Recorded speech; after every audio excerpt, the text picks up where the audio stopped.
Because we, the people, have the power to build a better future.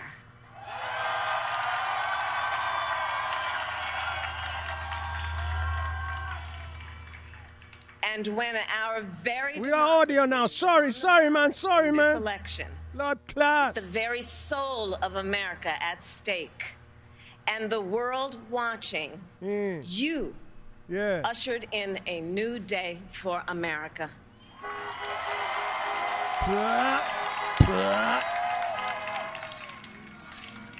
To our campaign staff and volunteers, this extraordinary team, thank you for bringing more people than ever before into the democratic process. AKA big up your blood and for clot, making sir. this victory possible. To the poll workers and election officials across our country who have worked tirelessly to make sure every vote is counted, our nation owes you a debt of gratitude.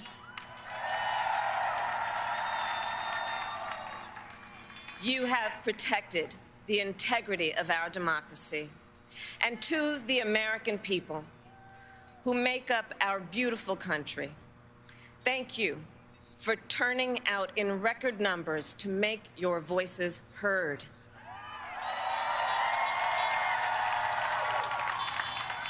And I know times have been challenging, especially the last several months. The grief, sorrow, and pain, the worries and the struggles. But we have also witnessed your courage, your resilience, and the generosity of your spirit. For 4 years, you marched and organized for equality and justice, for our lives and for our planet. And then you voted.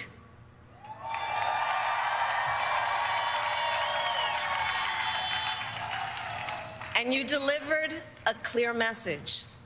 You chose hope and unity, decency, science, and yes, truth.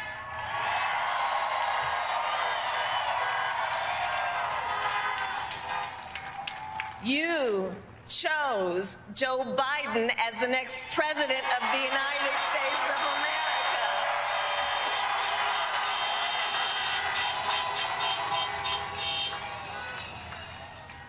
And Joe is a healer, a uniter, a tested and steady hand, a person whose own experience of loss gives him a sense of purpose that will help us as a nation reclaim our own sense of purpose.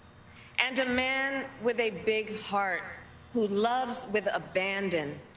It's his love for Jill, who will be an incredible First Lady.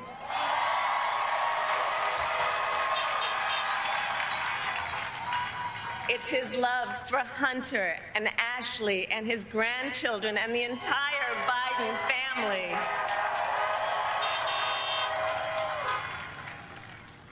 And while I first knew Joe as vice president, I really got to know him as the father who loved Beau, my dear friend who we remember here today. And to my husband, Doug,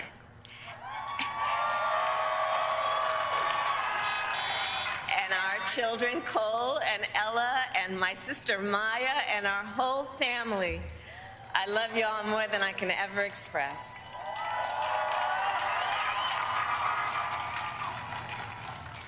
We are so grateful to Joe and Jill for welcoming our family into theirs on this incredible journey. And to the woman most responsible for my presence here today, my mother, Shamala Gopalan Harris, who is always in our hearts. When she came here from India at the age of 19, she maybe didn't quite imagine this moment, but she believed so deeply in an America where a moment like this is possible. And so I am thinking about her and about the generations of women, Black women,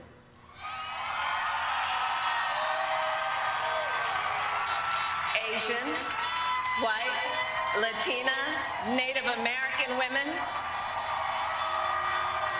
who throughout our nation's history have paved the way for this moment tonight. Women who fought and sacrificed so much for equality and liberty and justice for all, including the Black women who are often, too often, overlooked, but so often prove they are the backbone of our democracy.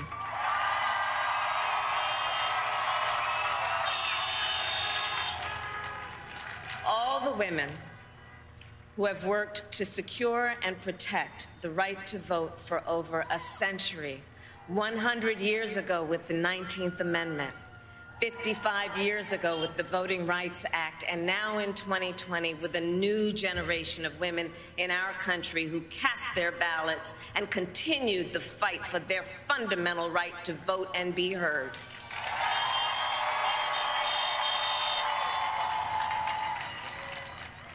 Tonight, I reflect on their struggle, their determination, and the strength of their vision to see what can be unburdened by what has been. And I stand on their shoulders. And what a testament it is to Joe's character that he had the audacity to break one of the most substantial barriers that exists in our country and select a woman as his vice president.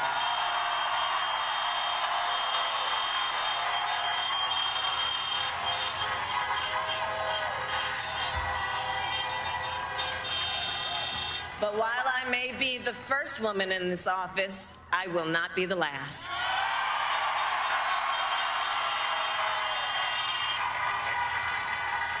Because every little girl watching tonight sees that this is a country of possibilities.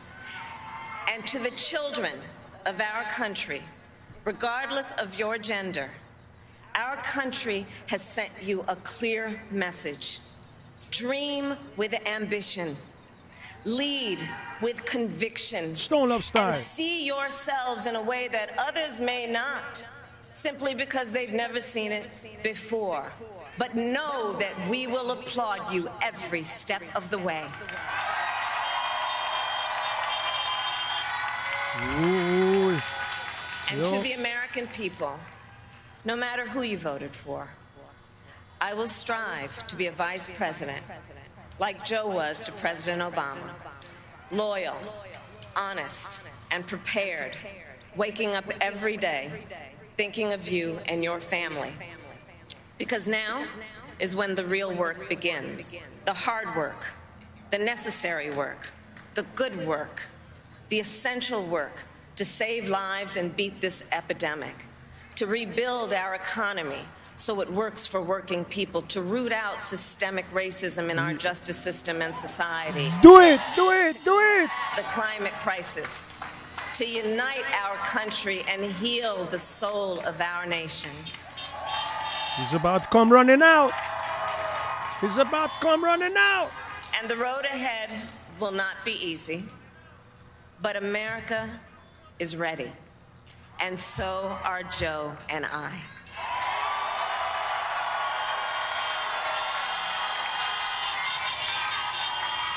We have elected a president who represents the best in us, a leader the world will respect and our children will look up to, a commander-in-chief who will respect our troops and keep our country safe, and a president for all Americans.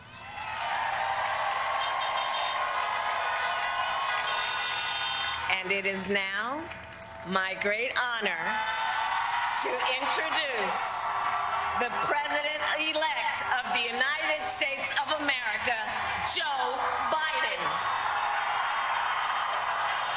Here he comes. Jogging in a Babylon, watch out now. Lord Clad. Face mask.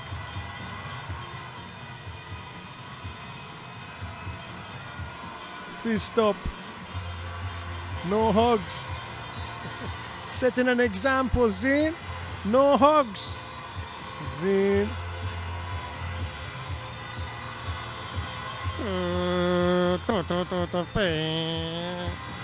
Hey! Why I say, people, let's see some fire, fire. Fire like it's a versus thing. Let's see some fire now. Where the fire there? Where the fire there? You gotta love the run. Type in He some ran fire. up. He ran in there, man.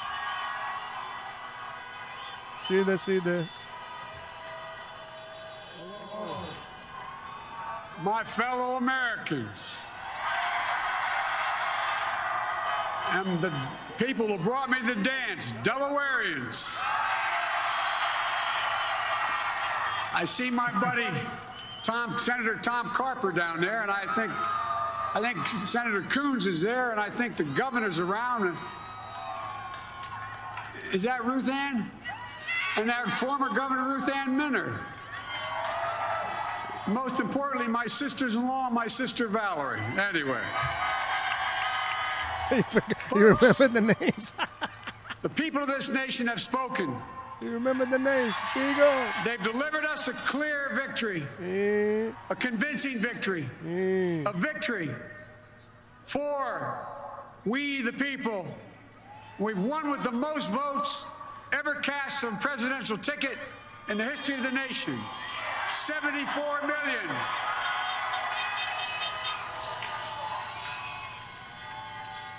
What I must admit has surprised me. Tonight, we're seeing all over this nation, all cities and all parts of the country, indeed across the world, an outpouring of joy, of hope, renewed faith in tomorrow. Bring a better day. Yeah, man. And I'm humbled Pitch is going to beat the Jets. trust and confidence you've placed in me. Yeah. I pledge to be a president who seeks not to divide, but unify. Who doesn't see red states and blue states, only sees the United States. Yeah. And we're going to have reggae at the Boston Carnival. With all my heart, with the confidence of the whole people, to win the confidence of all of you. And for that is what America, I believe, is about. It's about people. And that's what our administration will be all about. I sought this office to restore the soul of America, to rebuild the backbone of this nation, the middle class, and to make America respected around the world again. And to unite us here at home. It's the honor of my lifetime that so many millions of Americans have voted for that vision. And now, the work of making that vision is real. It's a task, the task of our time. Folks, as I said many times before, I'm Jill's husband. And I would not be here without her love and tireless support of Jill and my son Hunter and Ashley, my daughter, and all our grandchildren and their spouses and all our family. They're my heart. Jill's a mom, a military mom, an educator. She has dedicated her life to education. But teaching isn't just what she does, it's who she is. For American educators, this is Big a up great day for you Tamala. all. Yeah, I said Tamala. Big up yourself, Empress. You're going to have one of your own in the White House. And Jill's going to make a great first lady. I'm so proud of her. And I'm not going to play golf on my holidays. The honor of serving with the promise. fantastic vice president who you just heard from, Kamala Harris, who makes history as the first woman, first black woman, the first woman from South Asian descent, the first daughter of an immigrant ever elected in this country. Don't tell me it's not possible in the United States. It's long overdue. And we're reminded tonight Very true. of those who fought so hard for so many years to make this happen. But once again, America's bent the arc of the moral universe more toward justice. Kamala, Doug, like it or not, your family. You become an honorary Biden, there's no way out.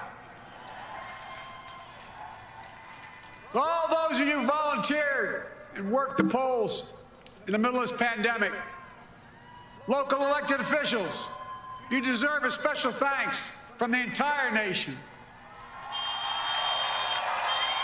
And to my campaign team and all the volunteers and all who gave so much of themselves to make this moment possible, I owe you. I owe you. I owe you everything. And to all those who supported us, I'm proud of the campaign we built and ran. I'm proud of the coalition we put together, the broadest and most diverse coalition in history. Democrats, Republicans, independents, progressives, moderates, conservatives, young, old, urban, suburban, rural, gay, straight, transgender, white, Latino, Asian, Native American.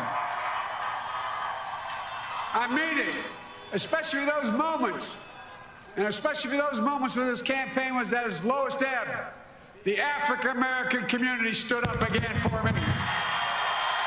You always had my back, and I'll have yours.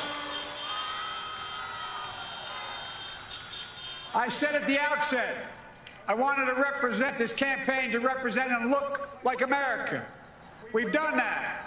Now that's what I want the administration to look like and act like. For all those of you who voted for President Trump, I understand the disappointment tonight. I've lost a couple times myself. But now, let's give each other a chance.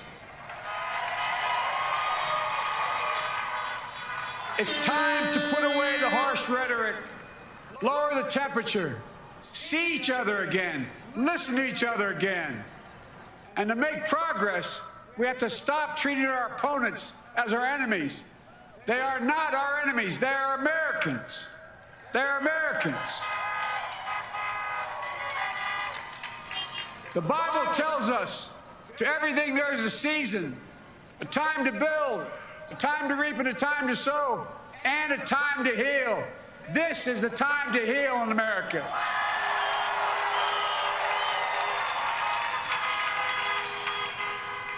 Now this campaign is over. What is the will of the people? What is our mandate? I believe it's this.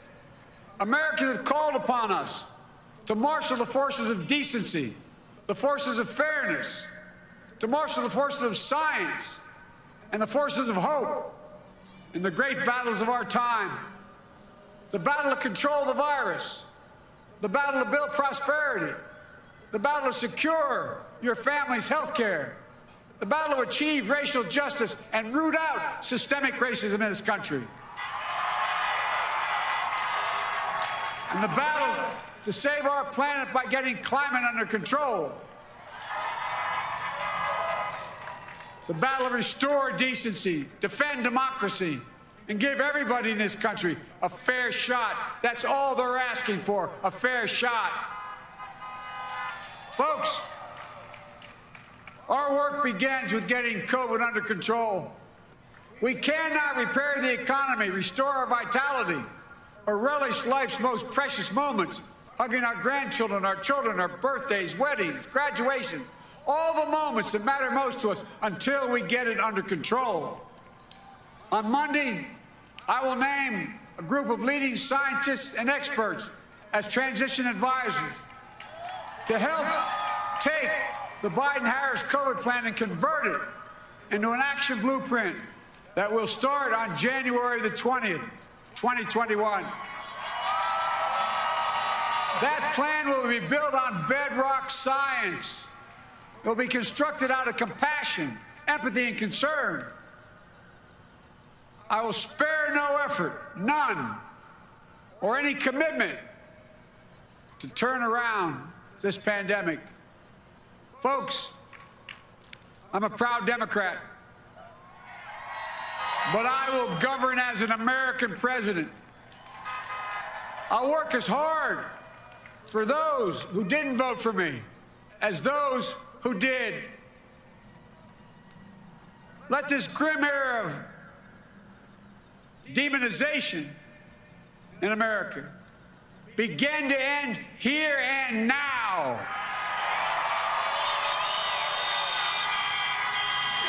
The refusal of Democrats and Republicans to cooperate with one another, it's not some mysterious force beyond our control. It's a decision, a choice we make. And if we can decide not to cooperate, then we can decide to cooperate. And I believe that this is part of the mandate given to us from the American people. They want us to cooperate in their interest. And that's the choice I'll make. And I'll call on Congress, Democrats and Republicans alike, to make that choice with me. The American story is about slow yet steadily widening the opportunities in America. And make no mistake, too many dreams have been deferred for too long. We must make the promise of the country real for everybody, no matter their race, their ethnicity, their faith, their identity, or their disability. Folks, America has always been shaped by inflection points, by moments in time where we've made hard decisions about who we are and what we want to be. Lincoln in 1860, coming to save the Union. FDR in 1932, promising a beleaguered country a new deal. JFK in 1960, pledging a new frontier. And 12 years ago, when Barack Obama made history, he told us, yes, we can. Well, folks, we stand at an inflection point. We have an opportunity to defeat despair, to build a nation of prosperity and purpose. We can do it. I know we can. I've long talked about the battle for the soul of America. We must restore the soul of America. Our nation is shaped by the constant battle between our better angels and our darkest impulses. And what presidents say in this battle matters. It's time for our better angels to prevail. Tonight, the whole world is watching America. And I believe at our best, America is a beacon for the globe. We will lead not only by the example of our power, but by the power of our example. I've always believed, many of you heard me say it, I've always believed we can define America in one word: possibilities. That in America, everyone should be given an opportunity to go as far as their dreams and God-given ability will take them. You see, I believe in the possibilities of this country. We're always looking ahead to an America that's freer and more just, ahead to an America that creates jobs with dignity and respect, ahead of America that cures diseases like cancer and Alzheimer's, ahead to an America that never leaves anyone behind, ahead of America that never gives up, never gives in. This is a great nation. It's always been a bad bet to bet against America. We're good people. This is the United States of America. And there's never been anything we've been not able to do when we've done it together. Folks, in the last days of the campaign, I began thinking about a hymn that means a lot to me and my family, particularly my deceased son, Bo. It captures the faith that sustains me, which I believe sustains America. And I hope it can provide some comfort and solace to 230,000 Americans who've lost a loved one to this terrible virus this year. My heart goes out to each and every one of you. Hopefully this hymn gives you solace as well. It goes like this: and he will raise you up on eagle's wings, bear you on the breath of dawn, and make you to shine like the sun, and hold you in the palm of his hand. And now together, on eagle's wings, we embark on the work that God and history have called upon us to do, with full hearts and steady hands, with faith in America and in each other. with love of country, a thirst for justice. Let us be the nation that we know we can be. A nation united, a nation strengthened, a nation healed. The United States of America, ladies and gentlemen, there's never been anything we've tried we've not been able to do. So remember, as my grandpapa, our grandpapa used to say when I walked out of his home when I was a kid up in Scranton, he said, "Joey, keep the faith." And our grandmother, when she was alive, she yelled, "No, Joey, spread it. Spread the faith. God love you all. May God bless America, and may God protect our troops." Thank you, thank you, thank you.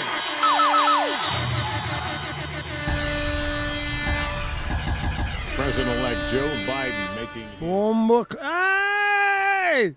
What is up, people? All right. What is up, I tell you, man. Well. Wickedy. All right, so Joe Biden, the next president, the president-elect. What am I saying, the next president? President-elect, man, I say, man. All right, Mrs. Kamala Harris. Now, I'll check this out, right? Don't go nowhere, man. All right, look at that poster there. Got fired? Let me tell you what I'm really happy about, okay? Because at the end of the day, any president doesn't make all the decisions himself, because no president knows everything, right? They get advice and all kinds of stuff, right? By the way, I got a thumb down. I got 3 thumbs up and 1 thumb down on YouTube. So I guess the 1 thumb down is a Republican. But anyway, check it out, right? These are the people that I'm happy are going to be logging on to Indeed.com, or what's the other site for jobs? You know what I'm saying? Listen. Indeed.com. Stephen Miller. Jared Kushner. Even though Jared Kushner actually got like a crowdfunding thing for real estate where you need $10,000 to begin with, minimum investment. So they have like over $100 million. That's his thing. But anyway, Stephen Miller, I'm telling you, if there are 2 fascists in that set of advisors that don't, because these are not cabinet ministers, they're advisors. Stephen Miller with his immigration stuff, and Jared Kushner with his bullshit plan for the Middle East. You know what I'm saying? Hoax. Seeing? They're going to be looking for jobs. Kellyanne Conway looking for a job.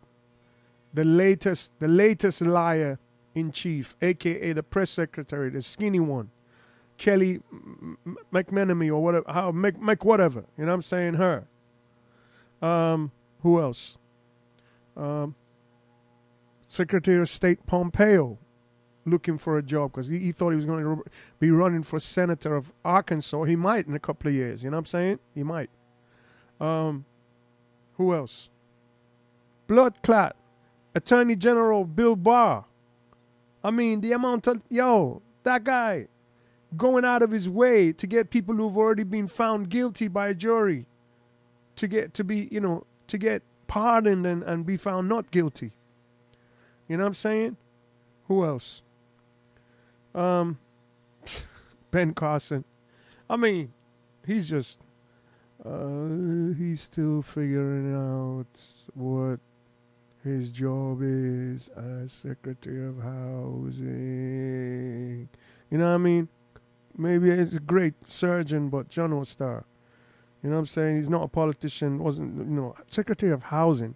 You're gonna put a brain surgeon, neurosurgeon, as in charge of housing. The fuck, you know what I'm saying? So, Jared Kushner and Meadows, his chief of staff, of course, and the biggest one of all. Do you realize voting out Donald Trump, what was also achieved? Mike Pence. Mike Pence now is going to have a decision to make. See? Because this is what happened.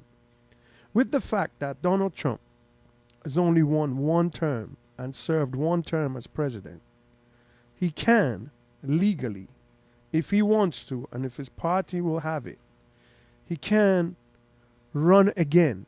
In 2024, he can have another campaign, and he can run again And if he becomes the nominee of the party, you know, people are going to vote for him. Now, going back to what I was saying earlier, before the speech started, let me give you these stats, because these stats are very interesting. Let's start from when Obama won. No, let's go back in 2004. Bush, who won, got 62 million popular vote. Kerry got 59, so that was a clear victory for Bush. We already know in 2000 it came down to less than 700 votes. In 2008, Bush couldn't run again, so it was Obama versus McCain. Two brand new candidates, a young candidate, African American, an old candidate, war hero, you know, senator, etc., etc. By the way, Joe Biden is the first senator to become president, I believe, since JFK, if I'm not mistaken. Because, yeah, Jimmy Carter was governor of Georgia. Ronald Reagan was governor of California. The first Bush was VP. Bill Clinton, governor of Arkansas. George Bush II was governor of Texas. Obama was a senator, sorry, so Obama. So anyway, Obama, 08, 69.49 million. McCain, 59.94. So Obama got literally almost 10 million more votes, so he won big time. In 2012, people were unhappy with Obama, but all the Republicans could put up against him was Romney. Romney got 1 million more votes than McCain. He got 1 million more votes, almost. 1 million. Obama got less votes, but Obama got 65.4, whereas in 08 he had 69.4. 4 million less people voted for Obama, and 1 million more people voted for the Republican candidate, but Obama still won, you know, not only the popular vote, electoral college. So in 2016, it's Clinton and Trump. Clinton, as we already know, beat Trump in the popular vote. She got 65.85 million. So she only got 400,000 more votes than Obama did in the second time, right? So it still had 4 million less than Obama had 8 years before, right? That's what Clinton got. Trump got almost 3 million more than Romney had. And Trump won because of electoral college. But the point is, there were more people voting for Trump than they did for Romney, way more, and barely more voted for Clinton. The reason that Trump won were many reasons, but one of them was that people didn't like Clinton and they didn't go vote for her. They just did not go vote for her because, you know, those 400,000, that was a difference, basically, because in some states, you know, Trump beat beat Clinton by very few. And those are the ones that Biden flipped this time around. You know, the Wisconsins, the Michigans, you know what I'm saying? The Pennsylvanias. He flipped those. By the way, he didn't flip Ohio. That's a working people's, working class state. Cleveland, you know what I'm saying? Cincinnati, you know what I'm saying? Only the basketball players and the football players over there are rich. There's no big banks over there. There's no big headquarters and fucking nothing over there. So Ohio this time, actually, Trump won it by a bigger margin. And one other thing you got to look out for is in Texas. In parts of Texas where the counties are predominantly Latino, right? And these are not Latinos that are from Cuba, like in Florida, because the ones in Florida are anti-Fidel Castro. So they don't like it when Obama was making friends with Castro. These are anti-Fidel Castro. These are people whose grandparents or parents were political prisoners or refugees, had to run away from Cuba. They hate Castro. They hate that regime. So if a presidential candidate in the U.S. and they can vote, or their children can vote, they're not voting for somebody who's trying to make peace with the Castros or his brother. See? So they're the ones who voted for Trump in Florida and won. Trump won Florida again. But in Texas and some other parts of the country, the pockets of Latinos that voted for Trump is increasing. And in the primaries, right, Latinos still voted more for Bernie Sanders than they did for Joe Biden. These are important for the next election, right? This one is won. This one's in the bag. But here's the thing. Donald Trump in 2016 won because of the Electoral College. But he wasn't that far away from Hillary Clinton. Clinton won. Clinton had 65.85 million. Donald Trump had 62.98. Right? So Hillary Clinton had only 3.5 million more. 3.5 million more than Trump. And we know a lot of people did not vote for Clinton and they voted for a third party. Whether they're local here, I know people who didn't vote for either one of them. They voted for the third party, and other people in other states voted a lot for the third party. This year, this is the most important thing. The most number of people voted in this election than ever before, and percentage-wise, more than any election since 1908, right? So Biden breaks records. Biden and Harris get 74.95 million votes, right? 74.95. Trump, who got 62.98 before, Trump increased his numbers by 8 million. Trump got 70.64 million, right? So he increased his by almost 8 million. Biden increased Clinton's votes by over 9 million. 9 million. You see it? And the difference is young people registered and voted. More African Americans registered or were already registered, but this time they went and voted. Women, suburban women who voted for Trump before, got tired of the way he treated women, got tired of the way he spoke about the children who were separated from their parents in the immigration issue, and all the other stuff that Trump would not back off of. And they went and voted against Trump. Now, this wasn't a time to go and vote for a third-party candidate.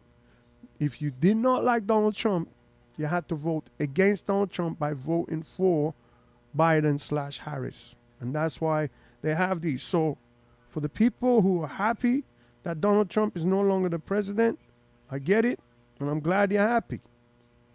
But this is a setup for disappointment for you all. If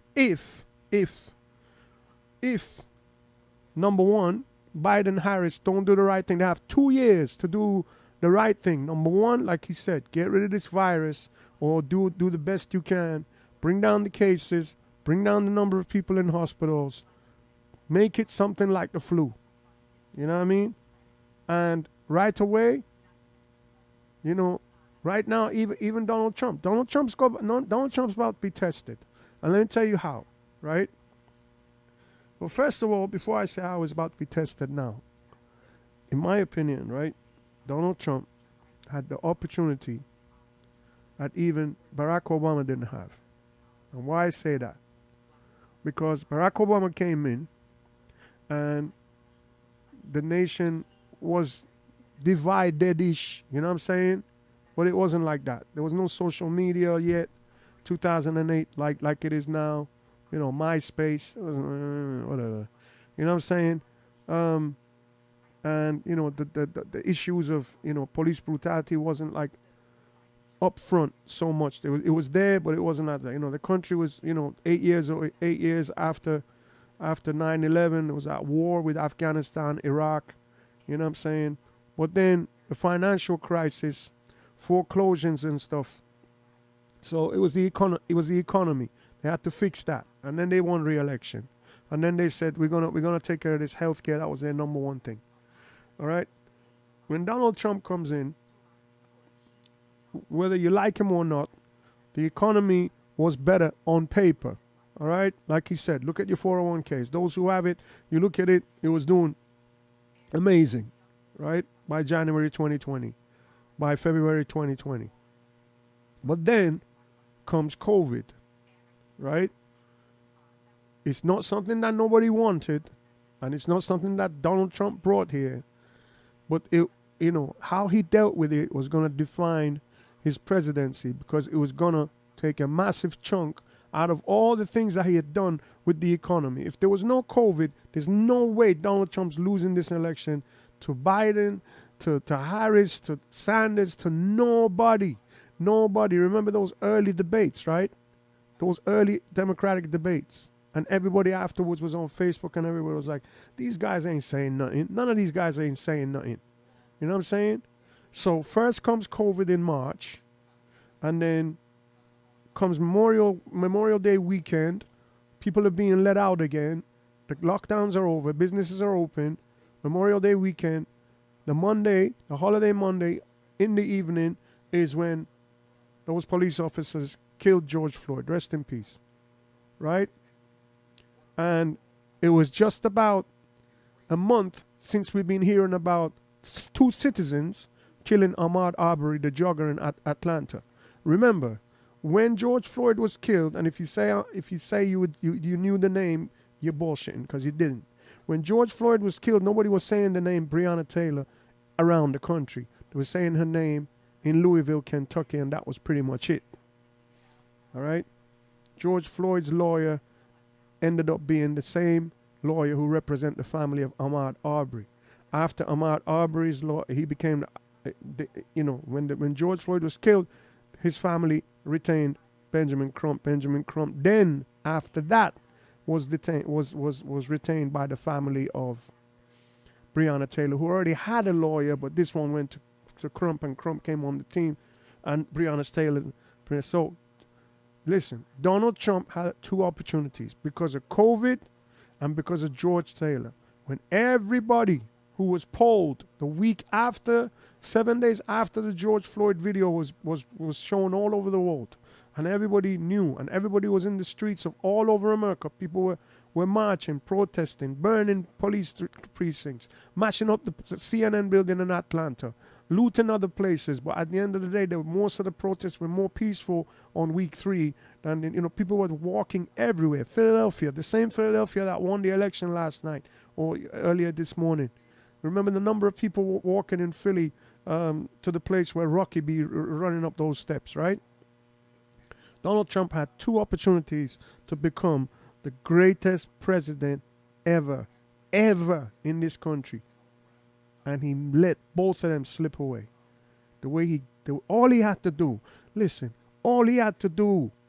the same weekend when he came out, and they told him, if you don't do nothing, there's a report out of England, and the scientists over there have estimated that if the Americans don't do anything, America could lose over 2 million people. He's right when he says that in his interviews.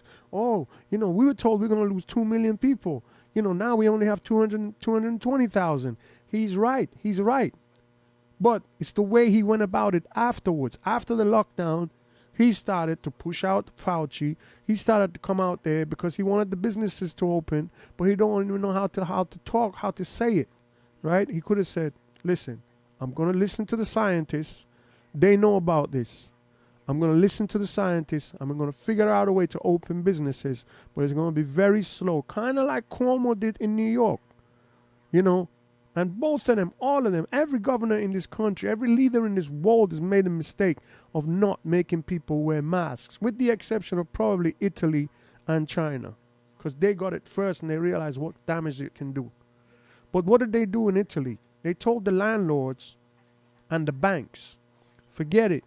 You're not collecting rent from anyone, whether they're a commercial place or a residential place. You're not collecting rent or mortgage from nobody. And there ain't shit you can do about it.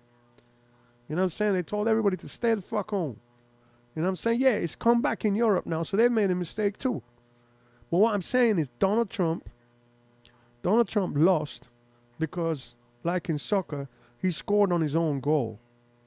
He had the opportunity, right, to go and score points that no one could defeat him.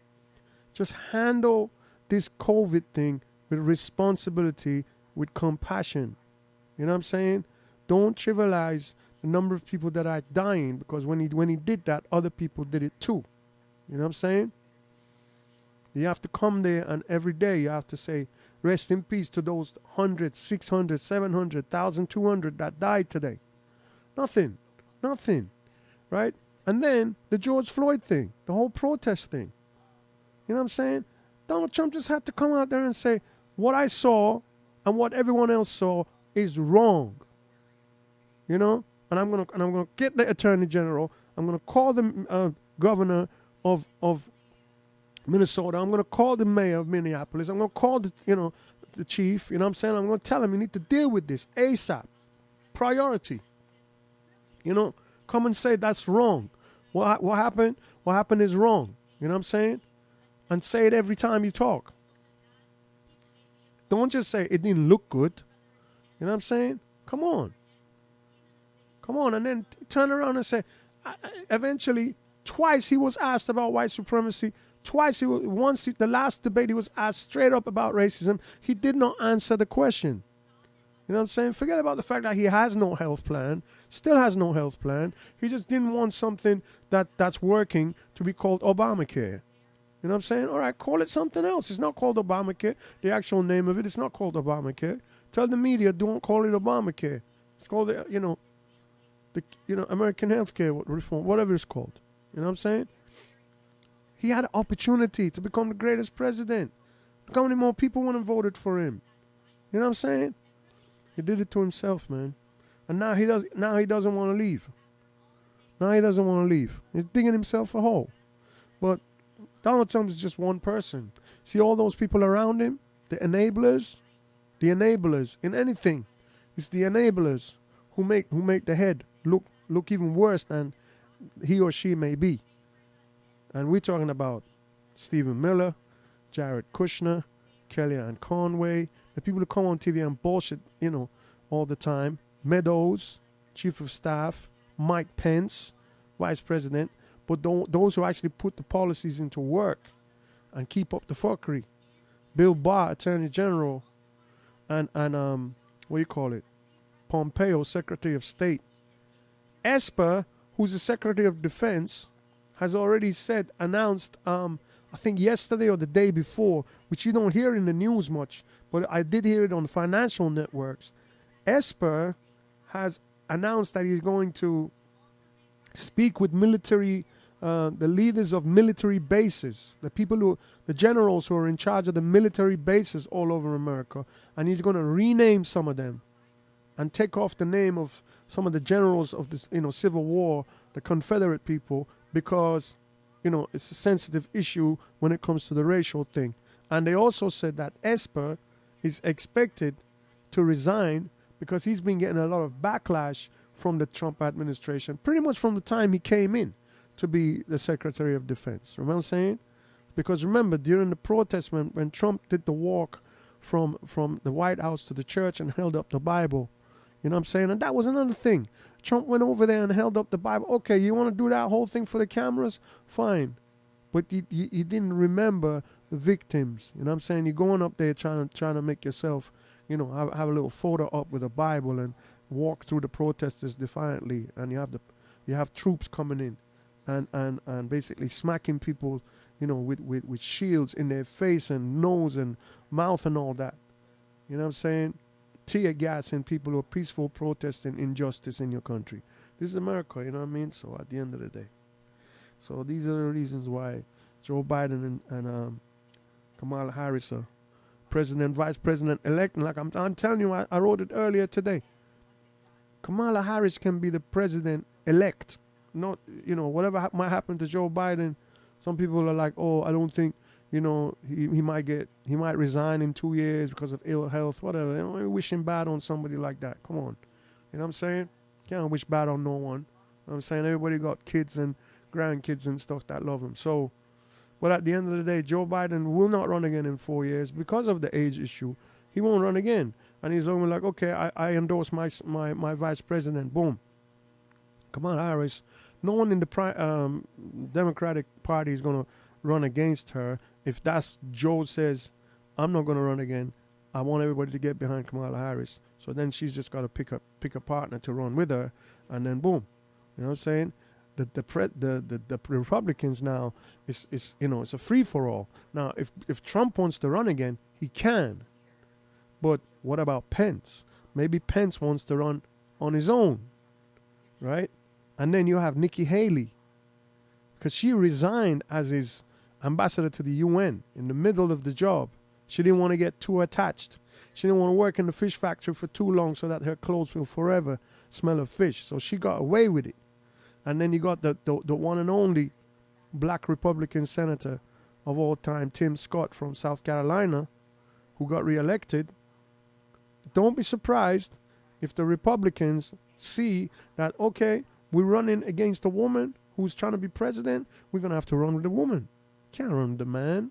Cannot run with the man, because if you're running against a woman who's also, African-American, half African-American, Asian, Jamaican, Indian, etc., whatever you want to call it, there's going to be a turnout like 08 for Obama.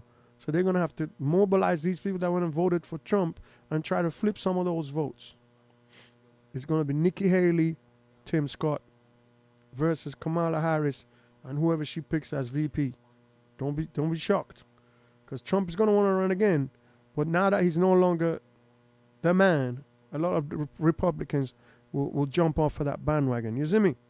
All right, everybody. So thanks for tuning in. That was my analysis. You see it? All right, everybody. Thanks for tuning in. Have a great weekend. Mask up.